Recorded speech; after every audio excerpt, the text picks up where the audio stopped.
हमारे YouTube के मोअज़्ज़िज़ दोस्तों, मैं हूं आपका होस्ट मुदस्सिर इजाज और आप तमाम देखने और सुनने वालों को अस्सलामु अलैकुम। आप में से बहुत से लोगों को, बल्कि 100 में से 95% लोगों को इस मसले का सामना करना पड़ता होगा, जिसमें आप सोने के लिए बेड पर लेटते तो होंगे लेकिन नींद नहीं आती होगी। जिसकी वजह यह है कि आप अपने बेड पर लेट तो जाते हैं सोने के लिए, लेकिन आपके दिमाग में मुख्तलिफ ख्यालात चलते रहते हैं जो आपको सोने नहीं देते।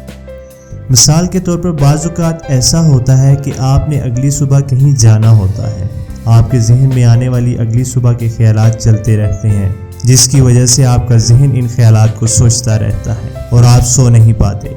ठीक इसी तरह ये ख्यालात और भी हो सकते हैं जो आपके जहन को मसरूफ़ रखते हैं और आपको सोने नहीं देते। इसका बड़ा आसान सा हल ये है कि आप बिस्तर पर सोने के लिए जाएं तो आप यकीन ही नहीं कर पाएंगे कि ये तरीका इतना आसान और मददगार साबित होगा कि आपके बिस्तर पर लेटते ही सिर्फ 30 सेकंड में आपको नींद आ जाएगी। वो हल ये है कि जब आप बिस्तर पर जाएं तो मोबाइल पर हेडफोन की मदद से कोई भी तिलावत लगा लें। यकीन माने तिलावत की आवाज़ आपके कानों से अंदर जाने की देर है, आपको पता ही नहीं चलेगा कि आपको नींद आ जाएगी। दूसरा, आप कोई रिलैक्सिंग म्यूजिक भी लगा सकते हैं। दूसरा हल ये है कि जब आप बिस्तर पर जाएं तो 4-8-8 का फार्मूला याद रखते हुए अपने सांस को अंदर लेके जाएं नाक की मदद से। और ये करना ऐसे है कि जब आप सांस लें तो नाक की मदद से सांस लें और सांस लेने में मैक्सिमम 4 सेकंड लगाएं। इसके बाद 7 से 8 सेकंड के लिए सांस को अपने फेफड़ों में रोक कर रखें और इसके बाद मुंह की मदद से सांस बाहर निकाल दें। ऐसा करने से आपके खून में ऑक्सीजन की मिकदार बढ़ जाएगी, जहन रिलैक्स हो जाएगा और जहन दूसरी तरफ डाइवर्ट हो जाएगा, जिसका फ़ायदा ये होगा कि थोड़ी ही देर में आपको नींद आ जाएगी। व्यूअर्स, उम्मीद करता हूँ मेरी आज की वीडियो आपको पसंद आई होगी।